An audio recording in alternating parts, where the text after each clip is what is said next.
जय भीम जय संविधान।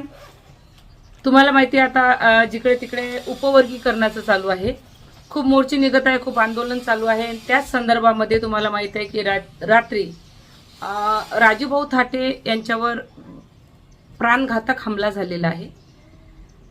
तर मला असं वाटते म्हणजे काय बोलावं, आपला लढा जो चालू आहे, मला असं वाटते मातंगाचा आणि बौद्धाचा लढा वेगळा लढा नाही। आम्ही वेगवेगळे लढल्यापेक्षा दुसऱ्या आम्ही एकामेकाच्या विरोधात लढून राहिलो म्हणजे आम्ही मनुवाद्याला, आमच्या दुश्मनाला आम्ही सवलत देत आहोत बोलण्याची। तर मला असं वाटते की कुठंतरी आम्ही चुकत आहोत, कारण खूप लहान होती, लहानपणी आमच्या शेजारी खूप मातांग समाज होता आणि मातांग बौद्ध एकच म्हणजे एरियामध्ये राहायचे। तर मी माझ्या आईला विचारलं की आई, हे मांग म्हणजे काय असतात ग? महार म्हणतात, मांग म्हणतात, तर हे मांग म्हणजे काय? तर माझी आई म्हणाली ते मूर्ख लोक आहेत। मी म्हटलं कसं काय तू मांगांना मूर्ख म्हणतं? अगं ते मांग कुठले आहेत? आपण जे महार आहोत ना, महार म्हणजे बौद्ध आणि मांग एकच आहेत, वेगळे नाहीत। हे उगीच हिंदू धर्माकडे वळतात आणि स्वतःला म्हणतात का आम्ही हिंदू आहोत। ओरिजिनल ते हिंदू नाहीत, ते आपले बुद्धिस्टच आहात। कारण बाबासाहेबांनी मातंगासाठी, बौद्धांसाठी वेगळं काहीच नाही, सर्व एकत्रच केलेलं आहे।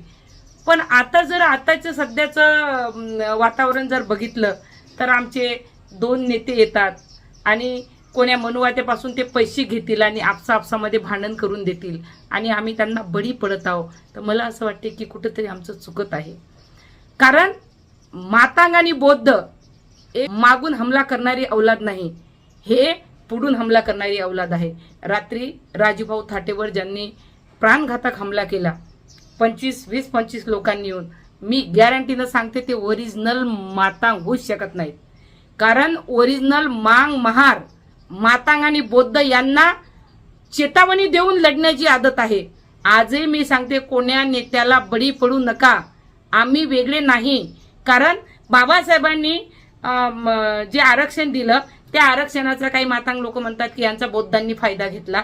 मला असं वाटते बौद्धाचा आणि मांगाचा विषय नाही इथे। आरक्षणाचा फायदा कोणाला मिळतो?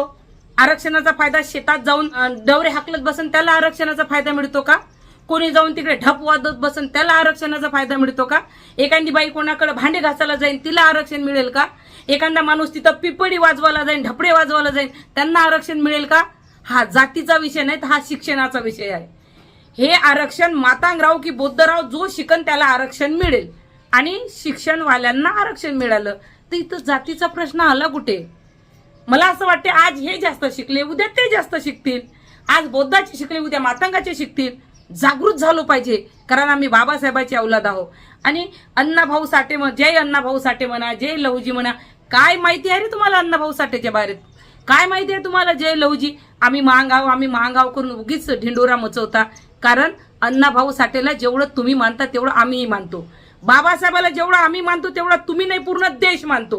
कारण बाबासाहेबाचं दिलेली रोजीरोटी आम्ही खात आहोत। तुम्ही हे कुठून आणला आमचा अण्णाभाऊ, आमचा लहुजी? तर मला असं वाटते की कुठंतरी आमचं चुकत आहे आणि पूर्ण समाजाचं चुकत आहे असं नाही, पण दोन समाजामध्ये दुश्मनी कशी आणायची हे मनुवाद्याची चाल आहे। एक दोन आमचा नेता खरीदला, नेता बाबासाहेबाला काही म्हणेल, जय भीमवाल्याला काही म्हणेल, जय भीमवाले इकडचे भडकतील, मातांग लोक तिकडचे भडकतील आणि आपसामध्ये आमचं भांडण लागेल। कारण आम्ही भाऊ आहोत, आम्ही एका आईचे लेकरं, एका बापाचे लेकरं आहोत। त्याच्यामुळं आमच्यामध्ये हा वादिवाद, हे भांडण, हे तंटा बिलकुल नको। तर आजही मला असं वाटते की तुम्ही जागृत झाले पाहिजे। आजही जो प्राणघातक हमला झाला राजूभाऊ टाटेवर, तो प्राणघात हमला मी मान्य करत नाही की मातंगाने केला। ज्या हरामखोरांनी केला त्यांच्या घरात घुसून मारा। असं वाटते मातंग लोकांनी पुढे यावं आणि म्हणावं की राजूभाऊ तू जरी चुकला असेल म्हणून आम्ही कोण्या चौकामध्ये मारणं, 25 जण जाऊन हमला करणं हे चुकीचं आहे आणि हे चुकीचं आम्ही करू शकत नाही, असं दोन्ही जातीनं समजून घ्यावं। आणि ज्या हरामखोराने जे 20-25 लोक होते, आम्ही मातंगाचे 4 टपोरी पोरं असतात, मातंगाची जात अशी, बौद्धाची जात तशी, आम्ही कोणाला भीत नाही। कशाला कोणाबद्दल बोलता तुम्ही? अरे तुमच्या आपसामध्ये भांडण तिसरा फायदा घेत आहे। तर मला असं वाटते की आम्ही जागृत झालो पाहिजे। रात्री ज्यांनी हमला केला ते जे 20-25 लोक होते, त्या हरामखोरांनी हमला केला त्यांच्या चांगल्या मागून टपोरे देण्यासाठी मातंगांनी पुढे यावं, बौद्धांनी पुढे यावं.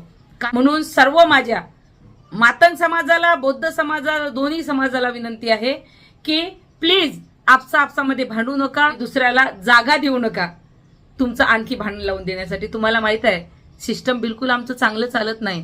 त्या सिस्टममुळं यांचं आपसामध्ये यांच्यामध्ये कशी लावून द्यायची म्हणजे आम्ही वेगळे राहतो, आणि त्यांनी तसंच केलं. बराबर मातंगामध्ये आणि बौद्धामध्ये लावून दिलं. कुठला नेता एखादा बोलत असेल, एखादा नेता मातंगाचा नेता जर बाबासाहेबाच्या बाऱ्यात किंवा बौद्धाच्या बाऱ्यात बोलत असेल, तर मला असं वाटते मातंगानी बौद्धांनी त्याला स्टेजवर जोडपा चांगलं द्या त्याच्या टपोरे. कारण एका माणसामुळं आमच्या जातीत जर भांडणं लावत असेल तर आम्हाला असला नेता नको.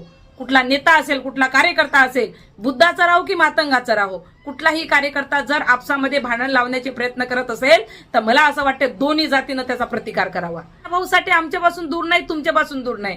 जेवढे अण्णाभाऊ साठेवर तुमचा अधिकार आहे तेवढा आमचा सुद्धा अधिकार आहे. आज अंजली भारती जर कार्यक्रमामध्ये सुरुवातला बाबासाहेबाचं नाव घेत असेल तर त्यानंतर प्रत्येक प्रोग्रामला अण्णाभाऊ साठेचं नाव आल्याशिवाय राहत नाही, लहुजीचं नाव आल्याशिवाय राहत नाही. मग तुम्ही का आमचा लहुजी, आमचा अण्णाभाऊ साठे करता? तर मला असं वाटते की कुठंतरी आमचं चुकत आहे. जो विरोध आहे एकामेकाच्या बऱ्यात काढून टाकायला पाहिजे, आणि मनुवाद्याची हे चाल आम्ही समजायला पाहिजे की आमच्या आपसामध्ये जाणून बुजून भांडणं लावायचे प्रयत्न चालू आहे. जागावं आणि एकामेकाला समजून घ्यावं. आम्ही कालही एक होतो, आजही एक आहो आणि उद्याही एक राहू. कारण लोकशाहीर अण्णाभाऊ साठेंनी बाबासाहेबाला फकीरा कादंबरी त्यांच्या लेखणीला समर्पित केली. अण्णाभाऊ साठेंनी बाबासाहेबांचं जेव्हा निधन झालं आणि पुण्यतिथीचा काही दिवसांनी कार्यक्रम ठेवला, तेव्हा बरेच शाहीर सर्वचे सर्व तिथे कार्यक्रमाला आले. तिथे अण्णाभाऊ साठे सुद्धा आले होते. सर्वांनी उठून आपापली प्रतिक्रिया दिली, आपापल्या परीनं तिथे आपलं मांडलं.